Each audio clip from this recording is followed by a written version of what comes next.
Namaskar. I am an ordinary citizen of India and litigant in judicial system of a country where rule of law and judiciary considered to be best among the world. Father of two kids and citizen of land where my Yasoda and Kekai both exist. काफ़ी दिनों से मैं ये video बनाने की सोच रहा था, लेकिन आजकल जो हमारे देश में कोर्ट्स में स्पेशली फैमिली कोर्ट्स में जो चल रहा है उससे डर गया था। अतुल सुभाष, सूचना सेठ जैसे हजारों केसेस ने मुझे डरा दिया था। But then you need some motivation and courage to overcome this fear. आप किसी ऐसी ताकत की तलाश में लग जाते हैं जो आपको सच में ताकत प्रदान करे। और ऐसे ही एक दिन सोशल मीडिया के माध्यम से मैंने supreme court chief justice honourable Sanjiv Khanna, honourable justice BB Nagarathna and honourable justice Gavai के किसी सेमिनार में दिए गए कोट पढ़े, जिसमें चीफ जस्टिस ऑफ इंडिया ने कहा है जहाँ झूठ है वहाँ न्याय नहीं हो सकता। ये मेरे लिए काफ़ी प्रेरणादायक था। और जस्टिस बीवी नागरत्ना का संदेश जिसमें उन्होंने बताया है कि उनके फादर ने उन्हें सिखाया that she learned from her father that fighting for a good cause is the most rewarding thing। ये मुझे काफ़ी हिम्मत दे गया। इसके लिए मैं इन दोनों का आभारी हूँ। हालांकि ये लड़ाई मुझे अपने परिवार और न्यायपालिका से ही लड़नी है। और यकीन मानिए, चाहे मेरे लॉयर्स हों, दोस्त हों, परिवार वाले हों, रिश्तेदार हों, शुभचिंतक हों, सभी मुझे ये समझाते हैं कि चाहे कुछ भी हो जाए, इस न्यायपालिका specially family court and matrimonial and custody matters में एक फादर को न्याय नहीं मिलने वाला। लेकिन चलिए, बिना लड़े अगर मैंने हथियार डाल दिए, हाथ सरेंडर कर दिया, तो शायद मैं कभी ज़िंदगी भर अपने आप से भी नज़र नहीं मिला पाऊँगा, अपने बच्चे से तो दूर। तो एक कोशिश करते हैं कि शायद इस लड़ाई में एक पिता को न्याय मिल सके। Honourable CJI and other judges of Supreme Court and different judges of family court across India। आप लोगों से ज़्यादा कौन जानता होगा कि why family court were created? They were created to address dispute related to marriage and family affair with a focus on promoting conciliation and speedy resolution amicably। मगर क्या वाकई आप लोग ये कर रहे हैं? अगर ऐसा हो रहा है तो रोज़ कोई पिता या पति सुसाइड क्यों कर रहे हैं और क्यों न्यायपालिका को दोषी ठहरा रहे हैं? शायद कहीं आप लोग के आचरण से लोगों का न्यायपालिका से विश्वास टूट गया है। ये मत होने दीजिए। हालांकि मेरे मन में भी सुसाइड करने का ख्याल आया था, लेकिन फिर सोचा कि उससे मुझे हासिल क्या होगा। अतुल सुभाष और उन हजारों लोगों को क्या हासिल हुआ है? और उन भाइयों से भी मैं बात पूछना चाहता हूँ, कहना चाहता हूँ, क्यों मर रहे हो? क्यों मरने की सोच रहे हो? क्या मिलेगा? क्यों नहीं लड़ सकते? क्या हासिल कर पाओगे सिवाय अपने माता पिता को दुख देने के? अब आते हैं मेरे केस पर। और ऑनरेबल जजेस, मुझे बताइएगा कि मैंने क्या गलती की है। हालांकि मुझे मालूम है कि मैंने क्या गलती की है और उसी को सुधारने की कोशिश कर रहा हूँ। 2012 में मेरी मुलाकात इस महिला से जो मेरे से 5 साल बड़ी है, मेरे से ज़्यादा पढ़ी लिखी है एवं एक IT MNC में काम करती है, अच्छी खासी सैलरी है। हम 1 साल रिलेशनशिप में थे बिफोर मैरिज, 2012 से 2013 तक। और मुझे बताया गया था, क्योंकि मेरे से उम्र में बड़ी थी, तो मैं पूछता ही था कि आपने शादी क्यों नहीं की। तो मुझे बताती है कि वो अनमैरिड इसलिए है क्योंकि वो 3 बहनें थीं और उसकी बड़ी बहन को जलाकर उसके ससुराल वालों ने मार दिया, और उसकी बेटी को पालने की वजह से इसने शादी नहीं की। इसको मैं वाइफ इसलिए भी नहीं कह रहा हूँ क्योंकि कानूनी रूप से ये शादी मान्य ही नहीं है। हालांकि हमारी शादी हुई जरूर थी, लेकिन एक आर्य समाज मंदिर में झूठ पर इसके माँ बाप और दोनों की मौजूदगी में झूठ बोला था। मैरिटल स्टेटस भी अनमैरिड है सर्टिफिकेट में, वो सबूत के तौर पर आपके पास मौजूद है। शादी से पहले इसने इस बच्ची को, जो नाना नानी और मौसी के साथ मेरठ में रहती थी, को मुझे इमोशनली इन्वॉल्व किया। ये बच्ची बिना मिले बिना देखे मुझे फ़ोन पर पापा कहकर बात करती थी, और इस बच्ची को बताया गया था कि पापा यूएस में थे इतने सालों। ये बच्ची की उम्र 6 या 7 साल रही होगी, और ये 3 साल की उम्र में अपने फादर से, रियल फादर से दूर कर दी गई थी। इसको बताया गया था कि पापा यूएस में थे और पापा वापस आ रहे हैं और अब पापा बाबू के साथ रहेंगे। चलिए, मैं हॉस्टल में पढ़ा लिखा हूँ बचपन से 12 तक। मैंने नहीं देखी थी ये झूठ साजिशें। प्यार की तलाश में रहते थे, तो जहाँ दिखा मिला वही मान लिए। मैं इस बच्ची से कनेक्ट हो गया इमोशनली। अब इसने इसी उस पे मुझे शादी के लिए प्रेशर बनाना स्टार्ट कर दिया। 2013 में हमने आर्य समाज मंदिर में शादी की। बिना अपने घर वालों को बताए मैंने शादी की थी, लेकिन इसके माँ बाप मौजूद थे। इसके माँ बाप से भी जब मैं मिला था पहली बार शादी से पहले, उन्होंने भी मुझे यही स्टोरी बताई कि हाँ, इनकी बड़ी बेटी थी, उसको मार दिया गया और ऐसे ऐसे। तो बहुत, अब इससे ज़्यादा आपको अच्छा क्या मिलेगा कि इतने अच्छे लोग हैं। मैं बन गया बेवकूफ़। चलिए, हमने शादी कर ली। इसके माँ बाप की मौजूदगी, इसकी बहन की मौजूदगी में आर्य समाज मंदिर में शादी हुई थी। कोई दहेज नहीं, कुछ नहीं, कोई अंगूठी भी नहीं, एक शर्ट एक पैंट के जोड़े में मैंने शादी कर ली थी।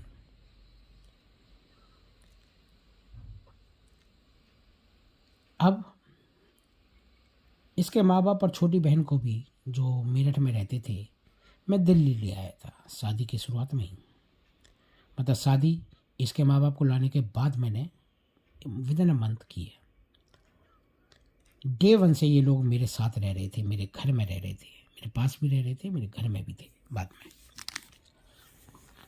मैं ही लेकर आया था कि इनके कोई बेटा नहीं है और ये इतने अच्छे लोग हैं, बुढ़ापे में इनको क्यों अकेला छोड़ना।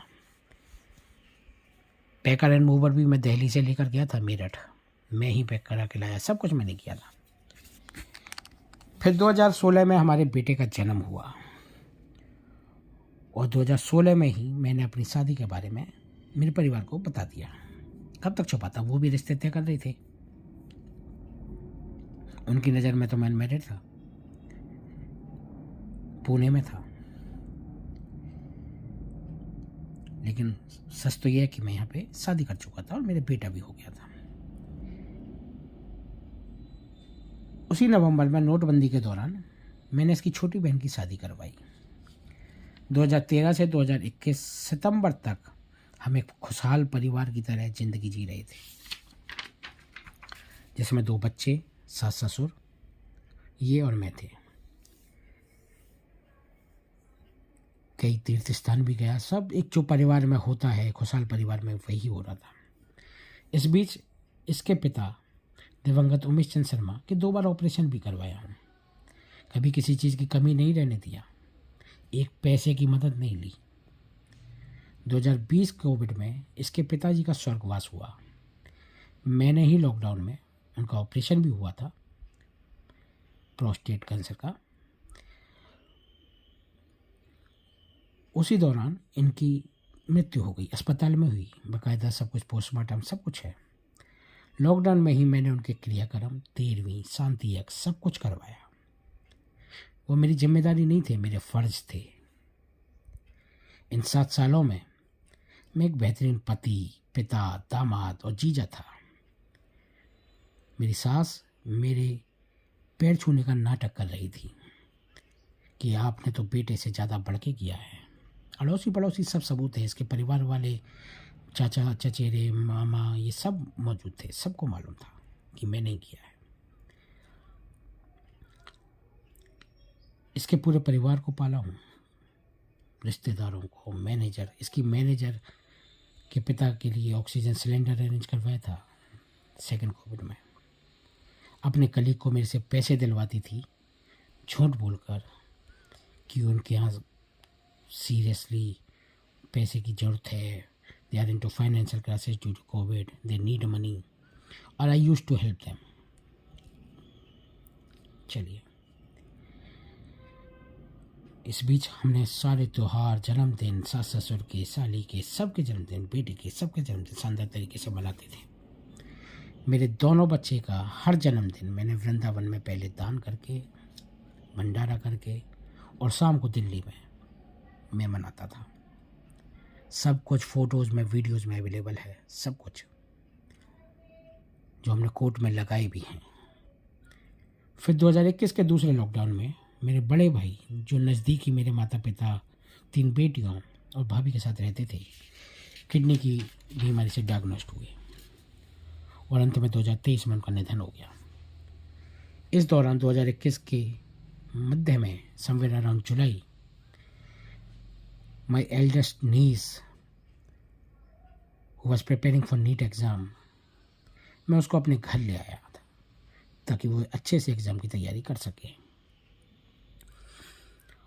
लेकिन ये बात इस औरत और उसकी माँ रुद्राणी शर्मा को पसंद नहीं आई और ये मेरे पर दबाव बनाने लगी कि मेरी प्राइवेसी ख़त्म हो रही है, अपनी भतीजी को वापस भेज दे, और कल को तेरे भाई को कुछ हो गया तो मैं थोड़ी ना तेरी भतीजियों को देखूंगी, मुझे क्या लेना देना है। और फिर धीरे धीरे इसका रंग सामने आने लगा, इसका और उसकी माँ का। ये कहने लगे कि तेरे पिताजी सब कुछ, सारी प्रॉपर्टी तेरे भाई के इलाज में और तीन पोतियों के चक्कर में बर्बाद कर देंगे, हमारा क्या होगा, तू अपने पिताजी से अपनी प्रॉपर्टी अपने नाम करा। इस औरत ने और इसकी माँ ने मुझ पर इतना दबाव डाला कि मैं मजबूर होकर अपने बच्चों को छोड़कर घर से जाने के लिए मजबूर कर दिया। जब 2 दिन बाद मैं वापस आया तो इसकी माँ को और इसको ये समझ में आ गया कि ये जो चाह रही हैं वो मैं नहीं करने वाला। तो ये मुझे और इसकी माँ मुझे धमकी देने लगे घर छोड़कर जाने की। तब भी इनको लगा कि मेरे पास नहीं पड़ा है, तो इसकी माँ ने मुझे धमकाना शुरू कर दिया कि अगर हमारी बात नहीं मानता है तो तुझे अपने पति के झूठे मर्डर की झूठी FIR में फंसा दूंगी।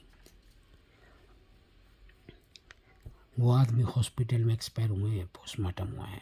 जो औरत 1 साल पहले, 1 साल भी नहीं हुआ, जो मेरे पैर छूने का नाटक कर रही थी कि तुम तो बेटे से ज़्यादा बढ़ के कर दिए, वो मुझे धमकी दे रही थी कि तुझे मैं फंसा दूंगी।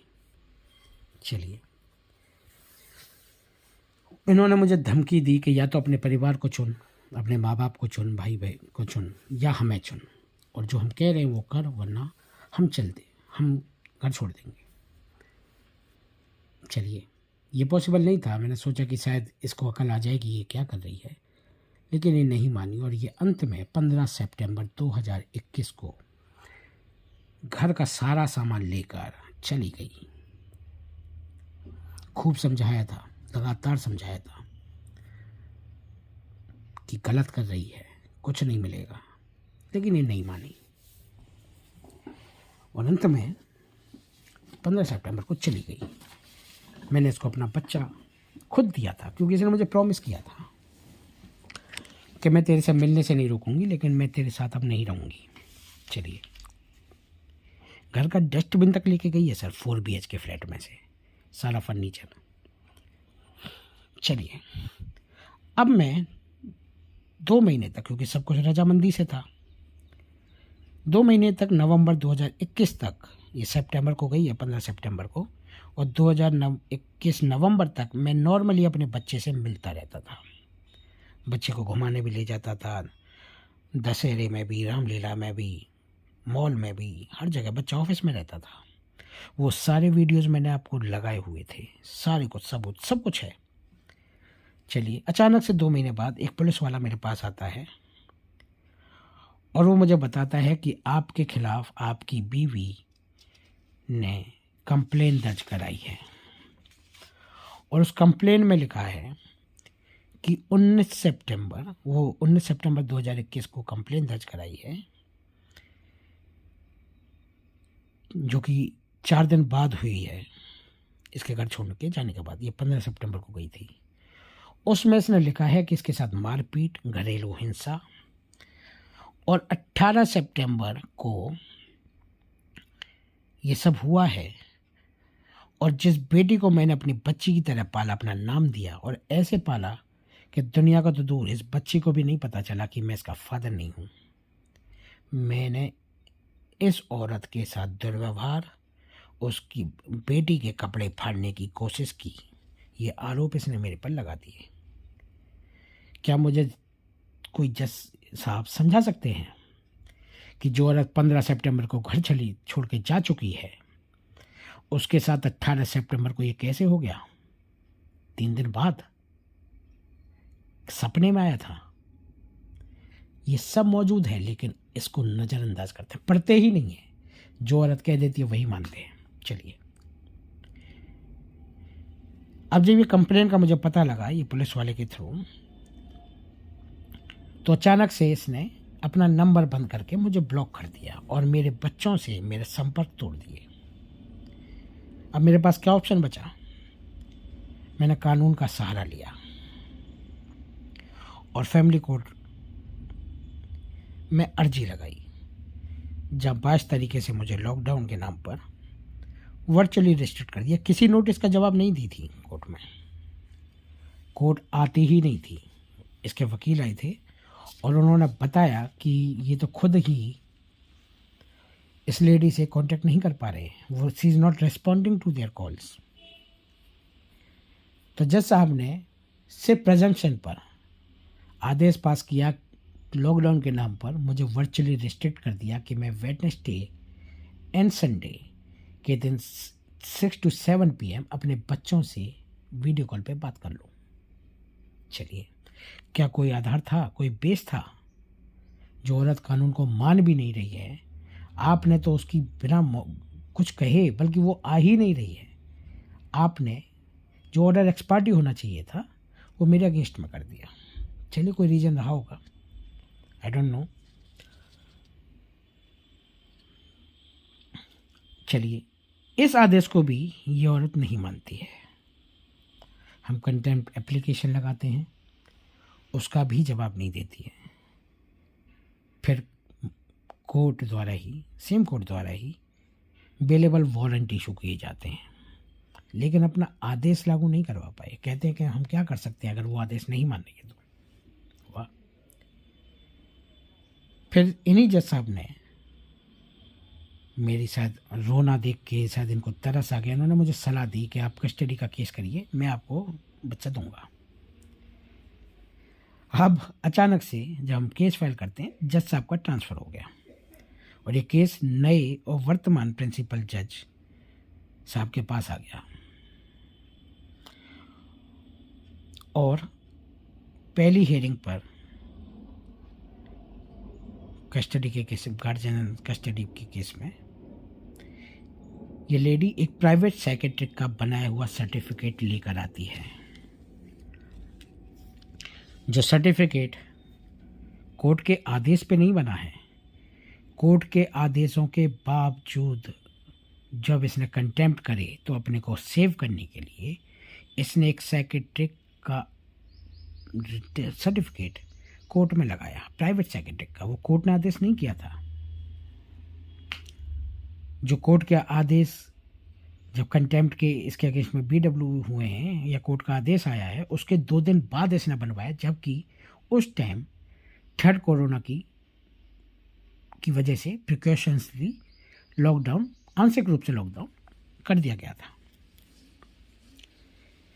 इस साइकेट्रिक का नाम है यूनिक प्ले, जिन्होंने पैसे लेकर ही आदेश बनाया। उन्होंने उसमें आदेश में लिखा हुआ है, उसमें सर्टिफिकेट में लिखा हुआ है कि बच्चा और बेटी बाप से डरे हुए हैं, गंभीर हालत में हैं। मेरी लास्ट मीटिंग देखिए नवंबर 2021 में है, 2 महीने पहले जो लास्ट मीटिंग थी सेपरेशन के बाद की।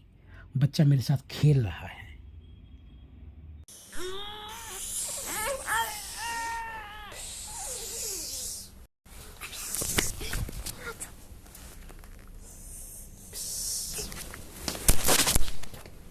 अरे चलो।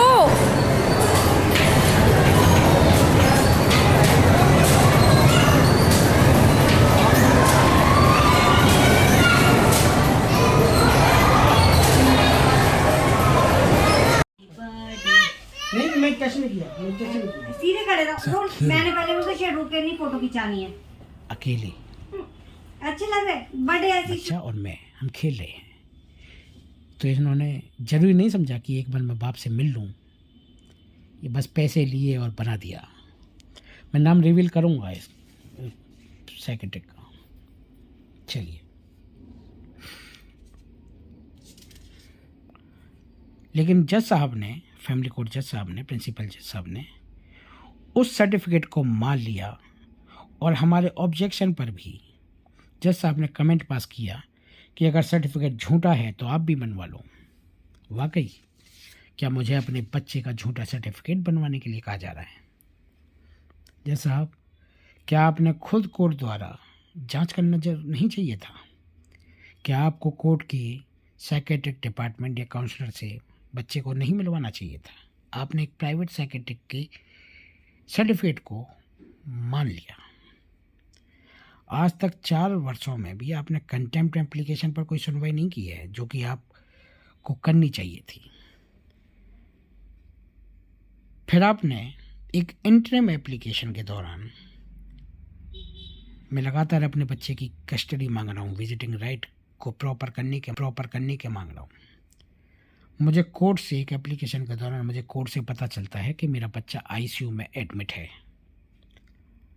आपने जज साहब, प्रिंसिपल जज फैमिली कोर्ट, आपने मुझे 5 से 10 मिनट किसी एक दिन दूर से अपना बच्चा देखने का आदेश पास किया था। क्या बेस था उसका? क्या आधार था इस आदेश का? क्या ये कानूनी रूप से या मोरली सही था? मैं अपने बच्चे के लिए लड़ाई लड़ा हूँ। अपने जीवन में 50 से अधिक अनजान बच्चों की मेडिकली फंड रेज कर चुका हूँ, डोनेट कर चुका हूँ, और आपने मुझे अपने ही बच्चे की गंभीर हालत में रोक दिया। आत्मचिंतन कीजिए जज साहब, क्योंकि आप तो शायद भूल गए थे कि आप किसी क्रिमिनल से नहीं, एक फादर से डील कर रहे थे। इस दौरान आपने एक बार भी बच्चे से मिलने की कोशिश नहीं की है, और दादा दादी, चचेरी बहनों तक की मुलाकात को आपने अलग अलग एप्लीकेशंस में मना कर दिया। जज साहब, क्या वो दादा दादी या वो 3 बहनें जिनका ये अकेला भाई है, वो इसके लिए खतरा है? वो 5 मिनट के डिस्टेंस पे रहते हैं, वो खतरा कैसे बन गए? चलिए, फिर आपने एक एप्लीकेशन पर ऑलमोस्ट 1 साल बाद मुझे विजिटिंग अलाउड किए, महीने में 2 दिन, वो भी 1 घंटे के लिए चिल्ड्रन रूम में। किस आधार पर सर ये दया दिखाई थी? जबकि सुप्रीम कोर्ट के गाइडलाइंस थे कि जो माँ बाप बच्चे के शहर में रहते हैं, पास रहते हैं, उन्हें प्रतिदिन बच्चे से मिलने, बात करने का अधिकार है। क्या आपने पालन किया? नहीं किया। इस आदेश को रुकवाने के लिए महिला हाई कोर्ट गई। वह हाई कोर्ट ने बच्चे के साइकेट्रिक टेस्ट करवाए जो मेरे फेवर में आए, और पूर्व में जो प्राइवेट साइकेट्रिक की रिपोर्ट थी उसके ऊपर कोर्ट ने डाउट रेज किए, बताया कि किस तरीके से वो रिपोर्ट फर्जी है। इस आधार पर मैं केस हाई कोर्ट से जीत कर आया। और मैंने इसी बेसिस पर दोबारा फैमिली कोर्ट में इंटरिम कस्टडी और विजिटिंग राइट नॉर्मल करने के लिए, बढ़ाने के लिए एप्लीकेशन लगाई।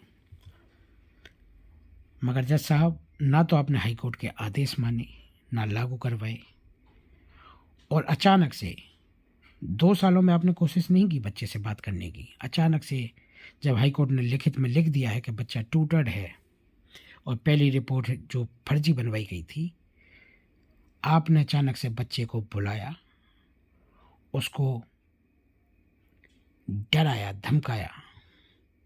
जिस तरीके से आपने बात की वो एक 5 साल 6 साल के बच्चे से नहीं करी जाती है, और वो बच्चा रोने लगा। और आपने इस बेसिस पे कि बच्चा डरा हुआ है, आपने इंटरिम कस्टडी मना कर दी। क्या ऐसा ही था जज साहब? चलिए, अब आते हैं दिल्ली हाई कोर्ट पर। एक डिवीज़न बेंच जिसने साइकेट्रिक टेस्ट ऑर्डर करवाए थे, और उनके अनुसार वो रिपोर्ट मेरे फेवर में है। समाधान करके डिपार्टमेंट है दिल्ली हाई कोर्ट में, मेडिएशन एंड चाइल्ड काउंसलिंग का, वो मेरे फेवर में आए। लेकिन जज साहब, हाई कोर्ट ने, डिवीज़न बेंच ने उसके बावजूद भी ना तो इंटरिम कस्टडी दी, ना ही विजिटिंग राइट बढ़ाए। फिर रोस्टर चेंज की वजह से दूसरी बेंच, जिसने पहली बार बच्चे से बात की अपने चैम्बर में बुला के, जहाँ बच्चे ने बोला कि मेरे पापा मर गए, आपने फिर भी मुझे कस्टडी नहीं दी, ना ही विजिटिंग राइट को नॉर्मल किया। आपने डांटा तो था इस लेडी को, समझाया भी था, लेकिन एक्शन में कुछ नहीं आया। क्या वाकई आप मेरे मरने का इंतजार कर रहे थे सर? अब दोबारा हम फैमिली कोर्ट के आदेश के खिलाफ दिल्ली हाई कोर्ट आते हैं, जब एक नई डिवीज़न बेंच ने अपने ही कोऑर्डिनेट बेंच के आदेशों को नहीं माना, जिसमें लिखा हुआ है कि बच्चा ट्यूटर्ड है, जिसमें हाई कोर्ट के खुद के ओन डिपार्टमेंट ने रिपोर्ट में 3 बार काउंसलिंग करके बताया गया है कि बच्चे को कोई इन चीज़ों को भर रहा है, उसको ज़बरदस्ती उसके इंडक्ट की जा रही हैं चीज़ें। ये बच्चा तो 3 साल से मेरे पास है ही नहीं, 3 सेकंड मेरे पास नहीं आया, तो इसके लिए आपको जरूरत पड़ेगी साइकेट्रिक टेस्ट की। चलिए, इन्होंने अपनी ही संस्था के आदेश को नहीं माना और सेकंड ओपिनियन के नाम पर एक फिर प्राइवेट साइकेट्रिक को जांच करने के आदेश दे दिए, बिना बच्चे से बात किए, बिना बच्चे से मिले, बिना पूर्व में जो आदेश पास हुए हैं उनको लागू करवाए। और अंत में वो जज साहब अब रिटायर हो चुके हैं, अंत में उन्होंने अपने ही जो टेस्ट उन्होंने कंडक्ट करवाए उस ऑर्गेनाइजेशन की, साइकेट्रिक ऑर्गेनाइजेशन की, क्लिनिक की इंटरिम ऑब्जर्वेशन को भी नहीं माना। चलिए, फिर जांच का क्या मतलब हुआ सर? और दोबारा बच्चा इसी औरत के पास है एंड मैं रिस्ट्रिक्टेड हूँ। मैंने ऑफ़र किया था कि अगर मेरे से डर है बच्चे को, या आप लोगों को लगता है कि मैं खतरा हूँ बच्चे के लिए, तो क्या दादा दादी भी खतरा हैं? क्या बहनें भी खतरा हैं? आप उनसे मिलवाइए ताकि नॉर्मल हो सके। उनके खिलाफ तो कोई कंप्लेन नहीं करी है इसने। मैंने ऑफ़र किया था कि मैं दिल्ली में भी नहीं रहूँगा, आप बच्चे को नॉर्मल तो करिए, मिलने तो दीजिए। नहीं करा। अब आप तुम चिंतन करिए सर कि ऐसी औरत जो बच्चे को परेशान कर रही है अपने कुकर्मों को छुपाने के लिए, क्या ये बिलीवेबल है कि जिस औरत के माँ बाप उसके घर में रहते थे, साथ में रहते थे, वो 7 सालों से पिट रही थी? एक भी चीज़ ये प्रूव कर सकती है? अड़ोसी पड़ोसी तो होंगे, इसके कलीग होंगे, इसके रिलेटिव भी तो होंगे। ऑफिस जाती थी सुबह 7 से लेकर 6 बजे तक, कौन पीट रहा था इसको? अगर आप इसकी डॉक्यूमेंटों को पढ़ेंगे तो आपको पता लगेगा कि ये औरत एक क्रिमिनल है। डोमेस्टिक वायलेंस के केस में ये फर्जी बैंक स्टेटमेंट बनाई है। जो बैंक अकाउंट 2021 में खुला है, 2020 की तो उसकी स्टेटमेंट एडिट करके लाई है। इसने, अभी तो सुनिए अभी होगा क्या था। जब इसने एलिगेशंस लगाए तब मुझे कि मैंने इसको मारा पीटा था, इसके कपड़े फाड़े थे बेटी के, जो प्रैक्टिकली तो इम्पॉसिबल है ना सर। जो 15 को चला गया उसके साथ 18 को ये सब कैसे हो सकता है? मुझे तो पता भी नहीं था मैडम थी कहाँ। चलिए, अब उसी दौरान मेरी मुलाकात एक आदमी से होती है जिसका नाम है मनीष मेहरोत्रा। इसके कज़न के थ्रू ही मिला था, वो लेके गए थे घर, और उनसे मुझे पता चलता है कि this lady was married to him, और इसके रिलेशनशिप थे किसी और के साथ में, और ये घर छोड़ के भाग गई थी, अपनी ससुराल को छोड़ के भाग गई थी उस आदमी के साथ।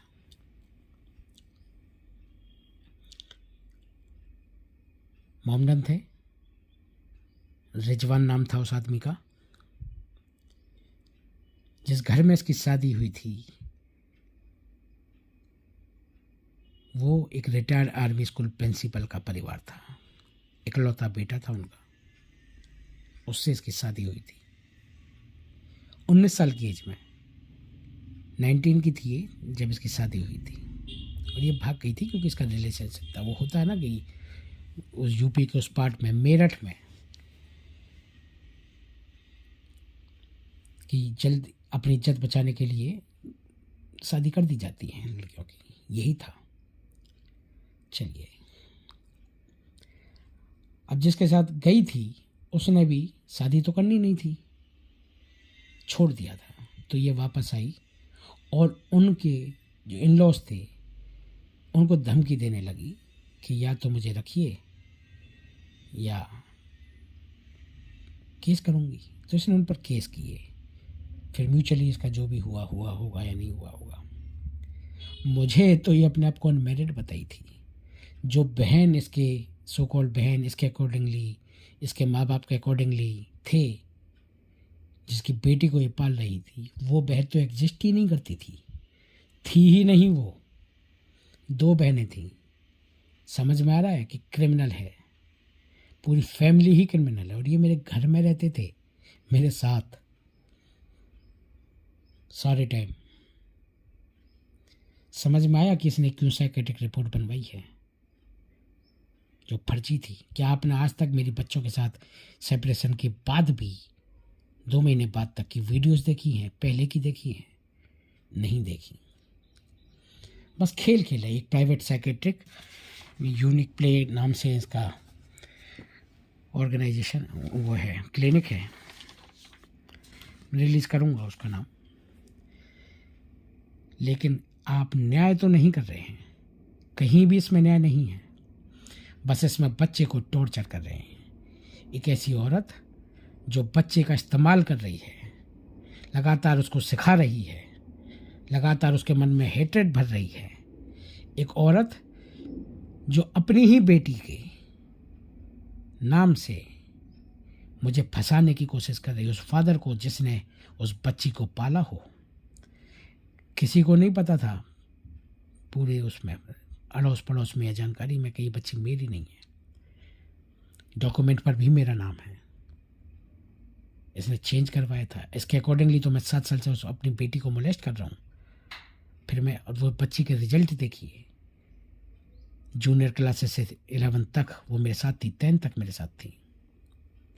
टॉपर बनाया हूँ, आज डाटा साइंस इंजीनियरिंग कर रही है। तो बेसिकली जज साहब, पहले फादर को कोरोना के नाम पर ब्लॉक किया जाता है, फिर उसके लगातार कंटेम्प्ट करने के बावजूद उसको मौका दिया जाता है ताकि वो बच्चे को ट्यूटर कर सके, ख़राब कर सके, हेट्रेड भर सके, और अंत में सेम जज साहब इस आधार पे, इस बेसिस पे डिसाइड कर देंगे कि बच्चा तो फादर के साथ रहना ही नहीं चाहता है। कमाल है ना जज साहब, सब कुछ आप कर रहे हैं, आपके थ्रू हो रहा है, लेकिन दोषी और सज़ा इस बच्चे और उसके फादर को मिलेगी। किस तरीके का न्याय है सर? किस तरीके का जस्टिस किया आपने? वो आदमी जिसने दूसरे का बच्चा पाला हो, वो आदमी को आप नॉन डिजर्विंग फादर बना रहे हैं। सोचिएगा सर। ये मेरी तपस्या है जज साहब। इसने मेरे ऊपर आरोप लगाए और जिस तरीके से आप काम कर रहे हैं, जुडिशरी काम कर रही है, मुझे डर है कि ये मेरे पुण्य, मेरी बदनामी का कारण ना बन जाए, क्योंकि आपके हिसाब से तो जो लेडी कहेगी वही माना जाएगा। तो जज साहब, आपके फेलियर का टैग मैं जिंदगी भर लेकर नहीं घूमने वाला हूँ। मर तो नहीं रहा, लेकिन ये तो अब नॉन नेगोशिएबल है कि आप जस्टिस ना करें। जस्टिस तो आपको करना पड़ेगा sir. Honourable supreme court, honourable CJI, honourable other जजेस, मुझे उम्मीद है कि आप इसको सुमोटो करेंगे और सत्य की राज को स्थापित करेंगे, उचित न्याय करेंगे, क्योंकि जिन निचली अदालतों ने, फैमिली कोर्ट्स ने सत्य को जिताना था, लिखा तो हर किसी कोर्ट में है सत्यमेव जयते, लेकिन यही अदालतें सच को झूठ बनाने और झूठ को सच बनाने का काम कर रही हैं। With a belief and with a inspiration from your court, आप ही ने कहा है कि सच के जहाँ सच है वहीं न्याय होगा, जहाँ झूठ है वहाँ न्याय नहीं हो सकता। मुझे उम्मीद है honourable chief justice of India and other honourable जजेस ऑफ सुप्रीम कोर्ट, आप लोग गार्जियन हैं जुडिशरी के। वी ऑल नो, ये दूसरा पहलू है जो आप दुनिया, इंडिया में सब लोग जजेस भी बार बार इसको यूज़ करते हैं कि इंडियन जुडिशरी ओवरबर्डन है। किस तरीके से ओवरबर्डन है सर? आप फैमिली कोर्ट्स में, सबसे ज़्यादा मामले फैमिली कोर्ट्स में हैं। आप शेयर पेरेंटिंग करना शुरू कीजिए। कोई माँ बाप अपने बच्चों के लिए खतरा नहीं हो सकता है। आप शेयर पेरेंटिंग करेंगे, केसेस अपने आप ख़त्म हो जाएंगे। ये सिर्फ लड़ाई ईगो की और बच्चों की होती है। इसके और मेरे बीच में 9 केसेस हैं, अभी तो मालूम नहीं 1-2 और करने पड़ेंगे। ये करेगी या मैं करूँगा, किसी केस के कोई मायने नहीं है। ना इसको कुछ हासिल होगा, ना मुझे कुछ हासिल होगा। आपसे अनुरोध है, हर बच्चे का फंडामेंटल राइट है उसके माँ बाप का प्यार मिलना। आप इसलिए नहीं बने थे family court. I hope my message and emotions, feelings has reached to you, क्योंकि हर माँ बाप की यही लड़ाई है